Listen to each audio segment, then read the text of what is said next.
Hello friends, मैं आकाश आप सभी का स्वागत करता हूं अपने educational channel maths detailed knowledge पर। तो आज की इस वीडियो में हम जानेंगे जो 12 अप्रैल 2021 को एसएससी सीएचएसएल का एग्ज़ाम हुआ है उसके सेकंड शिफ्ट के जितने भी मैथ्स के क्वेश्चंस आए हैं उनको हम डिटेल में सॉल्व करेंगे। और इस वीडियो में केवल डीआई के क्वेश्चन नहीं है, तो आप डीआई में पाई चार्ट, लाइन चार्ट और बार चार्ट तीनों को अच्छे से करके जाइएगा। तो चलिए ज़्यादा देरी ना करते हुए शुरू करते हैं हम अपनी आज की इस वीडियो को।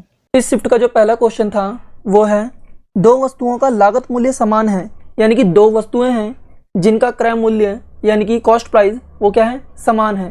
तो हम बोल लेते हैं जो पहली वस्तु है उसका जो कॉस्ट प्राइस है वो 100% है, दूसरी जो वस्तु है उसका कॉस्ट प्राइस क्या है, 100% है।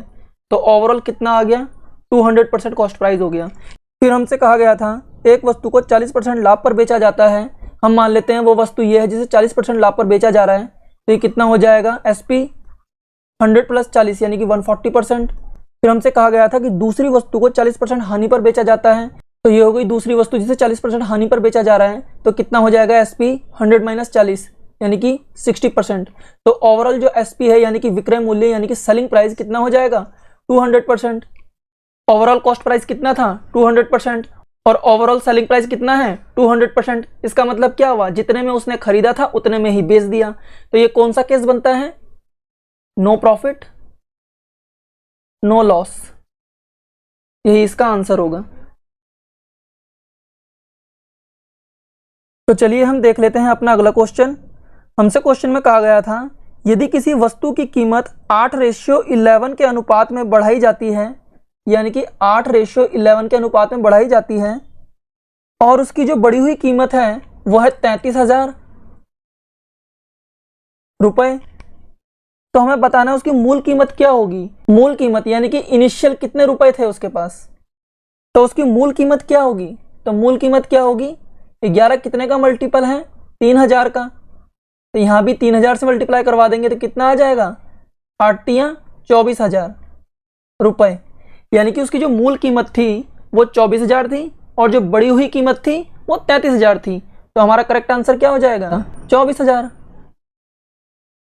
तो चलिए देख लेते हैं हम अपना अगला क्वेश्चन। हमसे कहा गया था एक ट्रायंगल PQR है, एक ट्रायंगल हो गया हमारा PQ और R, और हमें दिया गया था जो PS है वो क्या है, माध्यिका है, यानी कि PS माध्यिका हो जाएगी QR पर।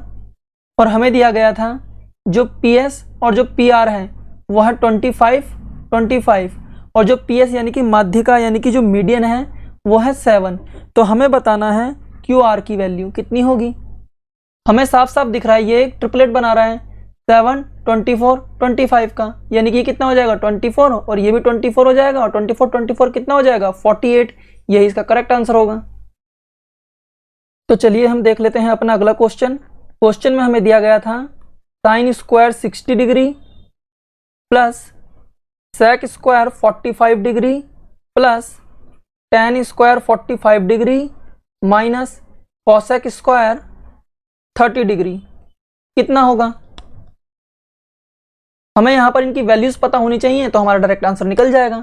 sin 60 कितना होता है, √3/2, तो कितना हो जाएगा स्क्वायर होके 3/4, प्लस sec 45 डिग्री कितना होता है, cos 45 का अपोजिट, और cos 45 कितना होता है, sin 45, यानी कि 1/√2, तो ये कितना आ जाएगा, √2 का स्क्वायर, यानी कितना आ जाएगा 2, प्लस tan 45 का मान कितना होता है 1, तो 1 का स्क्वायर 1 हो जाएगा, माइनस cosec 30 डिग्री कितना हो जाएगा, sin 30 का अपोजिट हो जाएगा, और sin 30 कितना होता है 1/2, तो कितना आ जाएगा ये 2 का स्क्वायर यानी कि 4। कैलकुलेट कर लेंगे तो कितना आ जाएगा 3/4, 2 और 1 3, -4 यानी कि -1, कितना आ जाएगा -4 3, यानी कि -1/4 इसका करेक्ट आंसर होगा।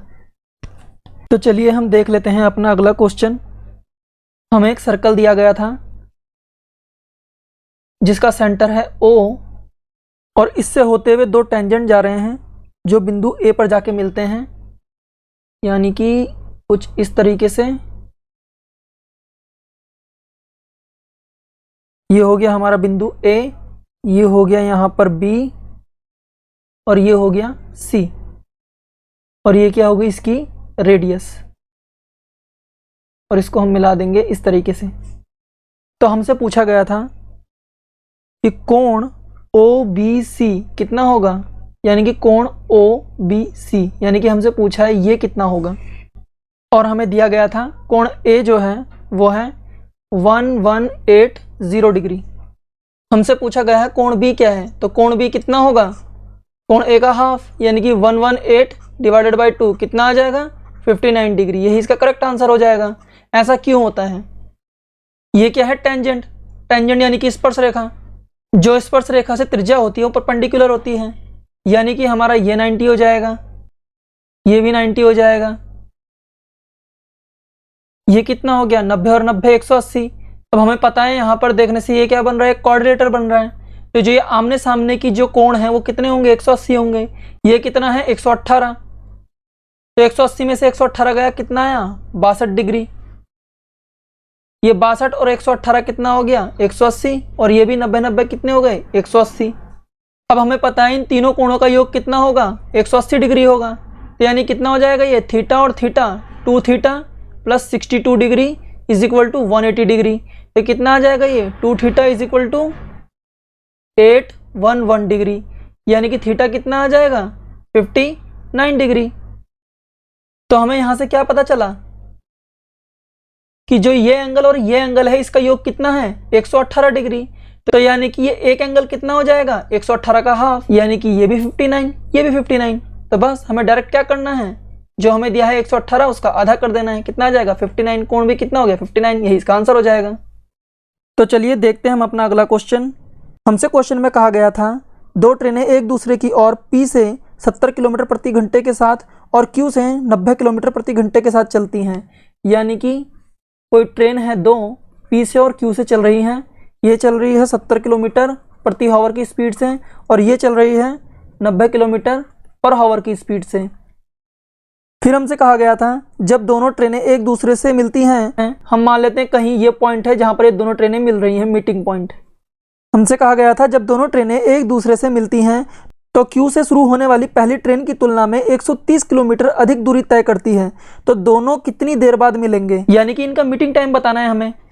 यानी कि ये ट्रेन चलती है 1 घंटे में 70 और ये ट्रेन चलती है 1 घंटे में 90 किलोमीटर। तो इन दोनों की जो दूरी का डिस्टेंस हो जाएगा 1 आवर में, वो कितना हो जाएगा 90 माइनस 70 यानी कि 20 किलोमीटर का डिफरेंस। 1 घंटे में 20 किलोमीटर का डिफरेंस हो जाएगा। तो हमें देखना है 130 किलोमीटर में कितना डिफरेंस बन रहा है। हम 120 किलोमीटर तक ले जा लेंगे तो किससे गुणा करेंगे 6 से। कितना हो जाएगा ये 6 दूनी 12, यानी कि 120 किलोमीटर के लिए इसको 6 आवर लग जाएंगे और हमें 10 किलोमीटर और चाहिए तो इसका हम आधा कर देंगे तो कितना हो जाएगा हाफ, यानी कि 0.5, यानी कि 6.5 आवर बाद ये दोनों एक दूसरे से मिल जाएंगी और यही इसका करेक्ट आंसर होगा।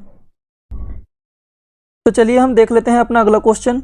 हमसे कहा गया था व्यास 8 सेंटीमीटर और 4 सेंटीमीटर के दो सर्कल हैं जो एक दूसरे को बाहरी रूप से स्पर्श करते हैं। यानी कि दो सर्कल हैं जो बाहरी रूप से स्पर्श कर रहे हैं एक दूसरे को, जिनका व्यास क्या है, इसका हो गया 8 सेंटीमीटर और इसका कितना हो गया 4 सेंटीमीटर। तो हमें बताना है उनके केंद्र के बीच की दूरी कितनी होगी। केंद्र यानी कि इनका सेंटर, यानी कि ये हो गया O1, इसको मान लेते हैं हम O2। हमें बताना है O1 से O2 की दूरी कितनी होगी। ये क्या है डायमीटर है, तो हाफ कितना हो जाएगा रेडियस, यानी कि ये 4 हो जाएगी और ये कितनी हो जाएगी 2 हो जाएगी। तो कितना आ जाएगा ये 4 + 2 6 सेंटीमीटर, यही इसका आंसर होगा। यानी कि O1 और O2 कितना हो जाएगा, बड़े सर्कल की रेडियस और छोटे सर्कल की रेडियस का योग। तो चलिए हम देख लेते हैं अपना अगला क्वेश्चन। हमसे क्वेश्चन में कहा गया था कितने वर्षों में धनराशि दोगुनी हो जाएगी यदि ब्याज की दर 12.5% हो। यानी कि रेट ऑफ इंटरेस्ट कितना होगा 12.5। तो हमें बताना है टाइम कितना होगा जब धनराशि दोगुनी हो जाती है। यानी कि दोगुनी हो रही है, 1 से कितनी हो रही है 2 हो रही है और रेट ऑफ इंटरेस्ट कितना है 12.5% पर एनम। हमसे पूछा गया है टी कितना होगा, तो इंटरेस्ट कितना हो जाएगा यहाँ से, यानी कि ब्याज 1। तो टाइम इज इक्वल टू कितना होता है interest divided by principal into rate of interest into 100। कितना आ जाएगा ये, ब्याज हमारा 1 हो गया, प्रिंसिपल भी हमारा ये 1 हो गया, ये प्रिंसिपल है, ये अमाउंट है। कितना हो गया rate of interest 12.5 into 100, point से गया 0 आया, 25 से कट जाएगा, 25 पंजे 125, 25 चौक 100 और 0 और 5 अट्ठे 40, यानी कि 8 साल इसका करेक्ट आंसर होगा। तो चलिए हम अपना अगला क्वेश्चन देख लेते हैं। हमसे क्वेश्चन में कहा गया था एक वृत्त की परिधि 40 पाई सेंटीमीटर है, यानी कि एक सर्कल है और इस सर्कल की जो परिधि है यानी कि सर्कमफेरेंस वो कितना है 40 पाई सेंटीमीटर। सर्कमफेरेंस कितना होता है 2 पाई आर। फिर हमसे पूछा गया था वृत्त का क्षेत्रफल बताना है, तो वृत्त का क्षेत्रफल यानी कि एरिया कितना होता है पाई आर स्क्वायर। तो यहां से हमें आर की वैल्यू मिल जाएगी, पाई से पाई कैंसिल हो जाएगा, 2 से कैंसिल हो जाएगा, ये 20 बार, आर कितना आ गया 20, तो बस यहां पर रख देंगे, 20 का स्क्वायर कितना हो जाएगा 400, ये हो जाएगा पाई सेंटीमीटर इसका आंसर। तो चलिए देख लेते हैं हम अपना अगला क्वेश्चन। हमसे क्वेश्चन में कहा गया था 4 cot square x minus 7 cos x square x plus 10 is equal to 0 है, तो हमें बतानी है x की वैल्यू कितनी होगी। इस तरह के सवालों को हम ऑप्शन के थ्रू कर लेते हैं, बट यहाँ ऑप्शन तो है नहीं, तो हम हिट एंड ट्रायल लगा लेते हैं। तो हम x की वैल्यू 30, 45, 60 और 90 रख के चेक कर लेंगे, तो इनमें से कौन सी वैल्यू इस इक्वेशन को सेटिस्फाइड कर रही है, तो वही वैल्यू हमारी क्या हो जाएगी x हो जाएगी। तो हमारे लिए यहाँ पर सबसे आसान वैल्यू कौन सी हो सकती है 45 रख के देख लेंगे, कॉट 45 1 बन जाएगा, यानी कि ये तो 4 आ जाएगा, माइनस में 7 इंटू कॉसेक 45 कितना होता है साइन 45 का अपोजिट, साइन 45 होता है 1/√2, तो कॉसेक 45 कितना हो जाएगा √2, उसका स्क्वायर कितना हो जाएगा 2 और प्लस 10 इज इक्वल टू कितना आ जाएगा 10 और 4 14 और माइनस में 7 दूनी 14 यानी कि 0। इक्वेशन वेरीफाई हो रही है, यानी कि हमारा जो x की वैल्यू आ जाएगी वो आ जाएगी 45 डिग्री, यही इसका करेक्ट आंसर होगा। और अगर हमें एक्चुअल में वैल्यू भी निकालनी है तो हम उसे भी सॉल्व करके देख सकते हैं।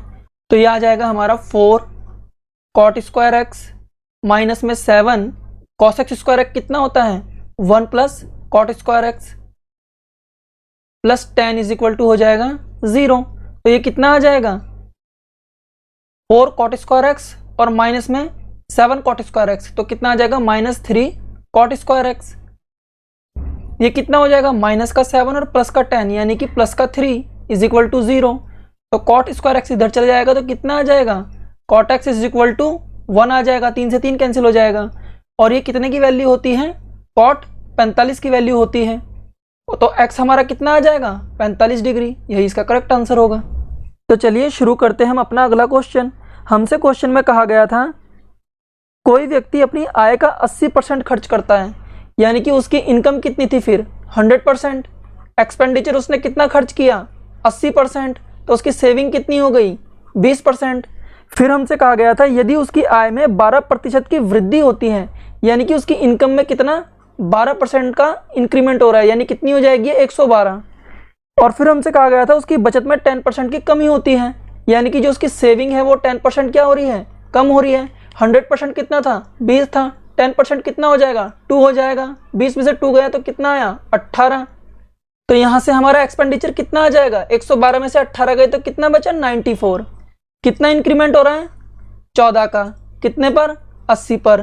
परसेंटेज में वैल्यू निकालनी है तो 100 से मल्टीप्लाई कर देंगे, तो कितना आ जाएगा ये 0 से 0 कैंसल, 4 दूनी 8, 2 सत्ते 14, 2 पंजे 10, तो कितना आ जाएगा ये 35 डिवाइडेड बाय 2, यानी कि 17.5 इसका करेक्ट आंसर होगा परसेंटेज में। तो एक्सपेंडिचर कितना इंक्रीज हो रहा है 17.5%। तो चलिए हम देख लेते हैं अपना अगला क्वेश्चन। हमसे कहा गया था a plus b is equal to है 59 और हमें दिया गया था a b is equal to है 1150। तो हमें बताना है a square plus b square कितना होगा। तो a square plus b square कितना होता है ए प्लस बी का होल स्क्वायर माइनस 2ab, कितना हो जाएगा ये 59 का स्क्वायर, 59 का स्क्वायर कितना होता है 3481 और माइनस कितना हो जाएगा 2 इंटू 1150, कितना आ जाएगा यहाँ 0032। कैलकुलेट कर लेंगे तो हमारे पास कितना बचेगा 1811, इसका करेक्ट आंसर हो जाएगा। तो चलिए हम देख लेते हैं अपना अगला क्वेश्चन। हमें क्वेश्चन में दिया गया था a is equal to 5 plus 2√6 तो हमें बताना था अंडर रूट ए माइनस में 1 अंडर रूट ए कितना होगा। हमारे पास अंडर रूट ए की वैल्यू हो जाएगी अंडर रूट में under root 3 plus under root 2 का होल स्क्वायर। ये बन जाएगा हमारे ए प्लस बी के होल स्क्वायर का फॉर्मूला। तो कितना आ जाएगा a square plus b square यानी कि अंडर रूट 3 यानी कि 3 अंडर रूट 2 यानी कि 2 यानी कि 5 आ जाएगा। फिर प्लस 2ab, 2 ये हो गया, ए और बी ये हो गया यानी कि 2 अंडर रूट 6 आ जाएगा यानी कि वापस वैल्यू यही आ जाएगी। तो हमारी अंडर रूट ए की वैल्यू कितनी आ जाएगी under root 3 plus under root 2 जब ये अंडर रूट से बाहर आ जाएगा यानी कि हमारे पास 1/रूट की वैल्यू क्या हो जाएगी जस्ट इसका अपोजिट। ये प्लस में है तो ये माइनस में आ जाएगा यानी कि under root 3 minus under root 2। बस डायरेक्ट वैल्यू यहाँ रख देंगे, कितना आ जाएगा ये हो जाएगा under root 3 plus under root 2 minus under root 3 plus under root 2। इससे तो ये कैंसिल हो जाएगा तो हमारा आंसर आ जाएगा 2√2, इसका करेक्ट आंसर होगा। तो चलिए देख लेते हैं हम अपना अगला क्वेश्चन। हमसे क्वेश्चन में कहा गया था a plus b plus c is equal to 0 है और हमें दिया गया था ABC इज इक्वल टू हो जाएगा 12। तो हमें बताना है A3 plus B3 plus C3 इसकी वैल्यू कितनी होगी। हमें दिया गया है a plus b plus c is equal to 0। तो हमारा a की पावर 3 प्लस b की पावर 3 प्लस c की पावर 3 कितना हो जाएगा 3abc। कितना आ जाएगा ये 3 × 12 यानी कि 12×3 = 36, इसका सही आंसर हो जाएगा। तो चलिए हम देख लेते हैं अपना अगला क्वेश्चन। हमसे क्वेश्चन में कहा गया है 3 cot x plus 2 tan x is equal to है 5। तो हमें बताना है 9 cot square x plus 6 tan square x कितना होगा। इस तरह के क्वेश्चंस को हम डायरेक्ट ऑप्शन के थ्रू कर लेते हैं, बट यहाँ ऑप्शन तो है नहीं तो हम इसमें हिट एंड ट्रायल लगा लेंगे। हमें पता है tan x और cot x इन दोनों की वैल्यू 45 पर 1 होती है और यहाँ 3 और 2 दिया है यानी कि 45 पर कितना हो जाएगा 3 + 2 यानी कि 5 वेरीफाई हो रहा है। तो हम x की वैल्यू कितनी रख देंगे 45 डिग्री। हमें पता है cot 45 भी 1 होता है, tan 45 भी 1 होता है यानी कि डायरेक्ट ऐड कर देंगे तो कितना आ जाएगा 9 + 6 यानी कि इज इक्वल टू 15, इसका करेक्ट आंसर होगा। तो चलिए हम देख लेते हैं अपना अगला क्वेश्चन। हमें क्वेश्चन में दिया था a minus b is equal to 5, a की पावर 3 माइनस बी की पावर 3 इज इक्वल टू 1850। हमसे पूछा गया था a square minus b square कितना होगा। तो a square minus b square कितना होता है a minus b into a plus b. तो जो भी आंसर होगा वो a माइनस बी का मल्टीपल होगा यानी कि 5 का मल्टीपल होगा। और अगर 5 के मल्टीपल 2 या 3 ऑप्शन हुए तब हम इसे कैसे करेंगे। हमें पता है a माइनस बी की पावर 3 कितना होता है a3 minus b3 minus 3ab और a minus b। a minus b हमें दिया गया है 5 है तो 5 की पावर 3 कितना हो जाएगा 125 is equal to a3 b3 हमें दिया है कितना है 1850 माइनस 3ab और a माइनस बी हमें दिया है कितना है 5। तो यहाँ से हमारा ab कितना आ जाएगा, ये कितना हो जाएगा 1850 माइनस 125 डिवाइडेड बाय 5×3 = 15 कितना आ जाएगा ये 5271 डिवाइडेड बाय 15 कितना आ जाएगा ये 15 एकम 15 15 एकम 15 और 15 पंजे 75। अब हमें क्या चाहिए a प्लस बी। तो a प्लस बी का होल स्क्वायर का फॉर्मूला क्या होता है a प्लस बी के whole square is equal to a minus b का होल स्क्वायर प्लस 4ab। यहाँ से ये स्क्वायर हटेगा और ये अंडर रूट में आ जाएगा। तो a प्लस बी कितना निकल के आ जाएगा अंडर रूट में a माइनस बी का होल स्क्वायर यानी कि 25 प्लस 4 × 115 कितना हो जाएगा 4 एकम 4 यानी कि 400 और 15 चक्कू 60 यानी कि 460। ये कितना निकल के आ जाएगा अंडर रूट में 584।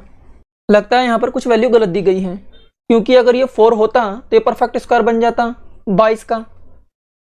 तो चलो हमें इससे कोई मतलब नहीं है, वैल्यू कुछ भी दी हो हम इसको मान लेते हैं यह है अप्रॉक्स 22। तो हमें a माइनस बी पता है और हमें a प्लस बी भी मिल गया। कितना हो जाएगा 5 × 22 कितना आ जाएगा ये 5 दूनी 10 यानी कि 100 और 5 दूनी 10 यानी कि 110, इसका अप्रॉक्स आंसर हो जाएगा। तो चलिए देख लेते हैं हम अपना अगला क्वेश्चन।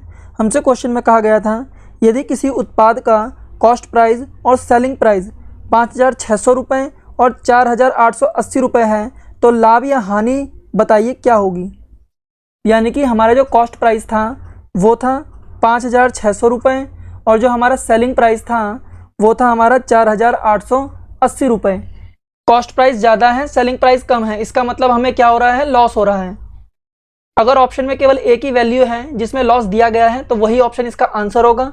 अगर किसी दो ऑप्शन में दिया है तो हम इसे डायरेक्ट कैलकुलेट कर लेंगे। 5600 में से 4880 गया तो कितना बचा, 720। सीबी पर इसको कैलकुलेट कर लेंगे, कितना आ जाएगा, 5600 इंटू 100 कर लेंगे, ये मिल जाएगा हमें लॉस परसेंटेज में। 2 जीरो से 2 जीरो कैंसिल, इसको 8 से काट देंगे, 8 सत्ते 56, 8 नाम 72, यानी कि 9 जीरो। तो कितना आ जाएगा ये, 90 डिवाइडेड बाय 7%, यानी कि कितना हो जाएगा ये, 12 सत्ते 84, यानी कि 12 आ जाएगा। 84 कितना बचेगा, 6 डिवाइडेड बाय 7%, यानी 12 से ही 6/7% कितना हो जाएगा, लॉस, इसका करेक्ट आंसर। तो चलिए शुरू करते हैं हम अपना अगला क्वेश्चन। हमसे क्वेश्चन में कहा गया था, यदि एक वस्तु का जो मार्केट प्राइस है 1200 रुपये है और छूट 30% है, अगर वह 12% का लाभ कमाता है तो वस्तु का जो लागत मूल्य है यानी कि कॉस्ट प्राइस वो कितना होगा। तो हमें इनके बीच का डायरेक्ट रेशियो हमें पता ही है, मार्केट प्राइस कॉस्ट प्राइस कितना हो जाएगा, 100 plus profit ratio 100 minus discount, यह है परसेंटेज की टर्म में। तो कितना हो जाएगा, 100 प्लस प्रॉफिट यानी कि 12%, कितना हो गया, 112%। रेशियो में डिस्काउंट कितना है, डिस्काउंट हमें कितना दिया गया था, 30%, तो ये हो जाएगा 100 माइनस 30 यानी कि 70। हमें मार्केट प्राइस की वैल्यू दी हुई थी 1200 रुपये, तो हमें बताना है कि कॉस्ट प्राइस की वैल्यू कितनी होगी। तो कितना आ जाएगा यहाँ पर हमारा, ये तो हो जाएगा 1200 डिवाइडेड बाय 112 इंटू 70। 7 से कट जाएगा, 7 एकम 7, 7 छिंग 42, 4 से कट जाएगा, 4 चौक 16, 4 तियाँ 12, 3 जीरो, 4 से कट जाएगा, 3 गुणा 4 दुनिया 8, 4 पंजे 20, तो कितना आ जाएगा, 25 तियाँ 75 और 1 जीरो ये वाला बचा हुआ यानी कि 750, इसका करेक्ट आंसर हो जाएगा। तो चलिए हम देख लेते हैं अपना अगला क्वेश्चन। हमसे क्वेश्चन में कहा गया था, एक समबाहु त्रिभुज है, समबाहु त्रिभुज यानी कि इक्विलेटरल ट्रायंगल ABC, जिस पर AD क्या है, एक मीडियन है यानी कि माध्य का, और इसका केंद्रक यानी कि जो सेंट्रॉइड है वो है O, और हमें बताना है AO कितना होगा जब इसकी जो साइड्स हैं वो होंगी 27 सेंटीमीटर, यानी कि ये भी 27 और ये भी 27 और ये भी 27। यहाँ पर हमारे ABC क्या है, वर्टेक्स, और O क्या है, सेंट्रॉइड, और AD क्या है, मीडियन। इसी तरह से अगर यहाँ पर इसको मिला दें और इसको मिला दें, ये वाला पॉइंट आएगा, और इसको हम बोल दें ये है E और ये हो गया F, तो ये भी क्या हो जाएंगी, इसकी माध्यिका हो जाएंगी यानी कि मीडियन हो जाएगा। और इनका रेशियो हमेशा कितना होता है, 2:1 में होता है। ये 2:1, ये भी 2:1 और ये भी 2:1 में होगा। और हाइट कितनी होती है इसकी, √3/2 है। हाइट निकालनी होगी तो कैसे निकालेंगे, इसको हम मान लेंगे a, क्योंकि तीनों साइड इक्वल हैं तो तीनों साइड a हो जाएंगी, और ये कितनी हो जाएगी, a/2। पाइथागोरस की प्रमेय निकाल देंगे तो हमारी हाइट मिल जाएगी। हाइट कितनी आ जाएगी, √3/2a। हमसे क्या पूछा गया है, AO, तो कैसे निकालेंगे हम, हमारे पास हाइट कितनी है, √3/2, a कितना हो जाएगा, 27। हमसे पूछा है AO का रेशियो कितना है, 2, और टोटल कितना हो जाएगा ये यहाँ से यहाँ तक 3, कितना हो जाएगा ये 3 नाम 27, 2 से 2 कैंसिल, तो कितना आया 9√3 सेंटीमीटर, इसका करेक्ट आंसर होगा। तो चलिए शुरू करते हैं हम अपना अगला क्वेश्चन।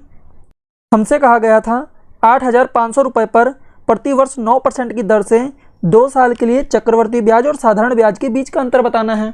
2 साल के लिए सिंपल इंटरेस्ट और कंपाउंड इंटरेस्ट के बीच का डिफरेंस कितना होगा। हमें रेट ऑफ इंटरेस्ट दे रखा है 9%, तो कितना हो जाएगा ये रेट यानी कि r का स्क्वायर डिवाइडेड बाय 100। रेट है हमारा 9, ये आ जाएगी परसेंटेज में वैल्यू 9 × 9 डिवाइडेड बाय 100 यानी कि 0.81%। और हमें प्रिंसिपल दिया हुआ है कितना 8,500 रुपये, बस इसी का हमें निकालना है 0.81%। कितना हो जाएगा ये 8500 × 81, नीचे आ जाएंगे 4 जीरो, परसेंट हटेगा 2 जीरो, पॉइंट हटेगा 2 जीरो, 2 जीरो से 2 जीरो कैंसिल हो जाएंगे। इसको हम किस तरह कैलकुलेट करेंगे, इसको हम लिख लेंगे 80 + 5 और इसको लिख लेंगे 80 + 1, तो कितना हो जाएगा 8 8 64, यानी कि 64 और 00। फिर हम 80 की मल्टीप्लाई करेंगे 5 से, कितना हो जाएगा 8 5 40, यानी कि 400। फिर हम 80 की मल्टीप्लाई करेंगे 1 से, कितना आ जाएगा 80। फिर हम 5 की मल्टीप्लाई करेंगे 1 से, तो कितना आ जाएगा 5 डिवाइडेड बाय 100, कितना हो जाएगा ये 5 8 4 और 4 8 6, यानी कि 100 डिवाइड में आ जाएगा, तो ये आ जाएगा 68.85 रुपए। इनके बीच का क्या हो जाएगा ये डिफरेंस। यही इसका करेक्ट आंसर होगा। अगर आपको हमारी यह वीडियो पसंद आए तो आप हमारे चैनल को सब्सक्राइब कर लीजिएगा और साथ ही बेल आइकन को प्रेस कर लीजिएगा ताकि आने वाली सभी लेटेस्ट वीडियोस के नोटिफिकेशन आप तक पहुंच सकें। धन्यवाद।